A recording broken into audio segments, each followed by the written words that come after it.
Assalamualaikum warahmatullahi wabarakatuh. Balik lagi di channel Gas Ngador. Di video kali ini saya mau bahas tentang action cam buat ngevlog ya. Kebetulan sebetulnya sih saya ada action cam dari iCam udah lama, cuman jarang dipakai. Kenapa ya? Karena saya belum siap buat kalau harus dipublish gitu ya. Tujuannya buat ngerekam, buat di jalan gitu. Cuman nggak siap juga sih kalau buat kayak motovlog gitu kan, mesti ngomong ya, bingung mau ngapain. Nah, kalau dibandingin yang sekelasnya, nih action cam kita ngomong ini deh. Kayaknya ya kalau kelebihannya action cam dibanding sekelasnya ini udah paling oke sih. Dari segi kamera, dari segi pencahayaan ataupun apapun itu sih kayaknya masih mending ini sih dibanding sekelasnya. Kayak ambil contoh lah Kogan atau enggak LE atau misalkan Biker X5.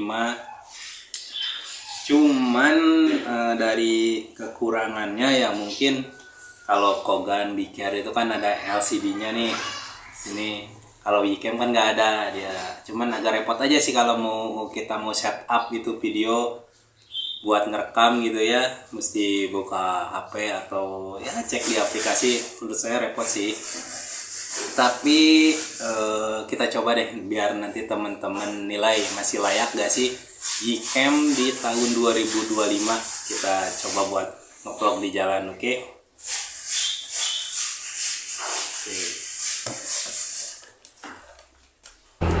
Oke teman-teman, sekarang saya lagi di jalan mau ngetes kamera iCam di tahun 2025.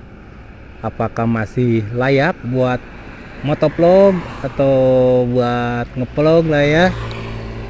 Kita coba tes dan kita simak. Jadi biar teman-teman sendiri yang menentukan masih layak apa enggak.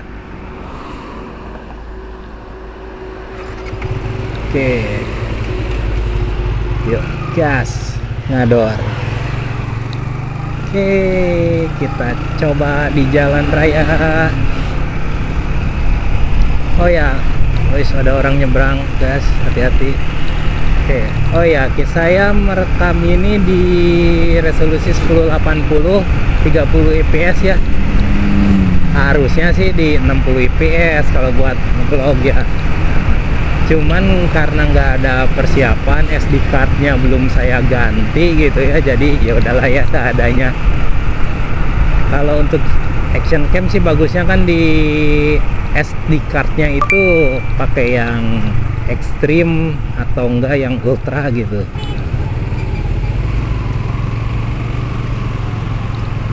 Oke, lanjut.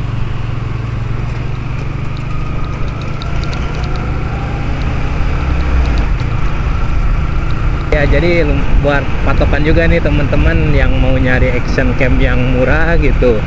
Misalkan ada budget di 500 sampai 600 gitu kan. Mau nyari action cam, mau nyoba motovlog atau jadi vlogger gitu kan.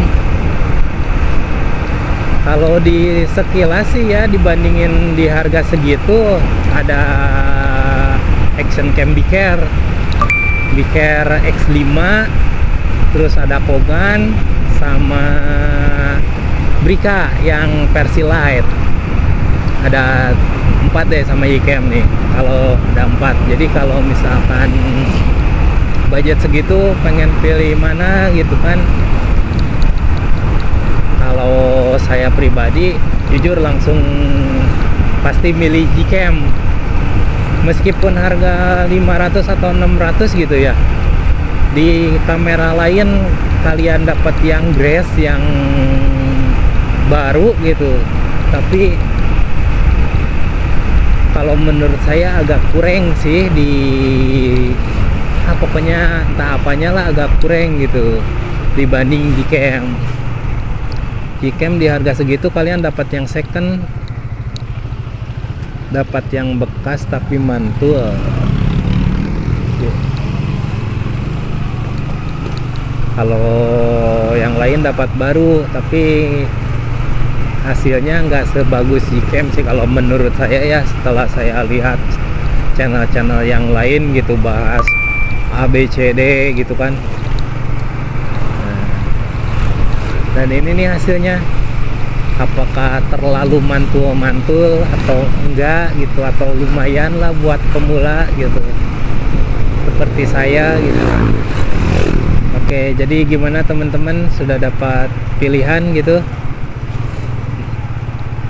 mau kamera merek apa, di harga berapa? Tapi kalau boleh saran sih teman-teman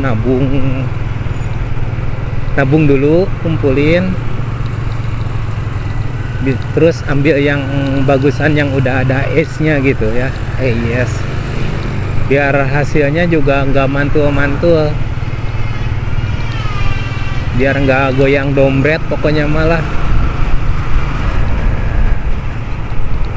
1 juta juga bisa dapat yang bagus sih, kayak Akasofi X50 kalau nggak salah ya.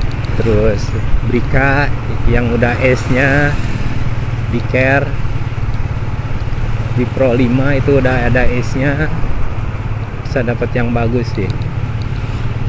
Tapi kalau misalkan pengen nih budget pas-pasan, boleh dengan harga segitu teman-teman bisa di Care X5 atau Kogan atau di Pro versi yang light itu ya, yang basic. Nah, atau Gcam, tapi Gcam bekas ya, second di harga segitu karena udah nggak ada ya, malum lah kalau Gcam kan kamera jadul. Dan formatnya juga kalau Gcam tuh udah MP4, enaknya itu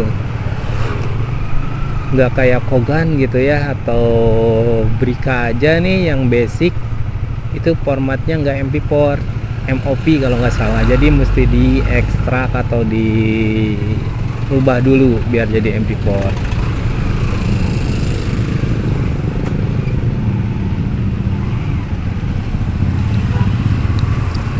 Ini macet.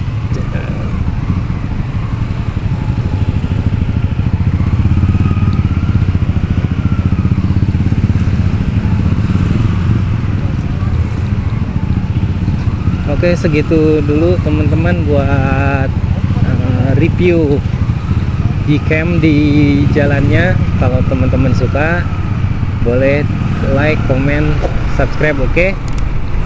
Buat dukung saya biar channelnya makin berkembang dan bisa bermanfaat buat teman-teman semua. Oke, see you.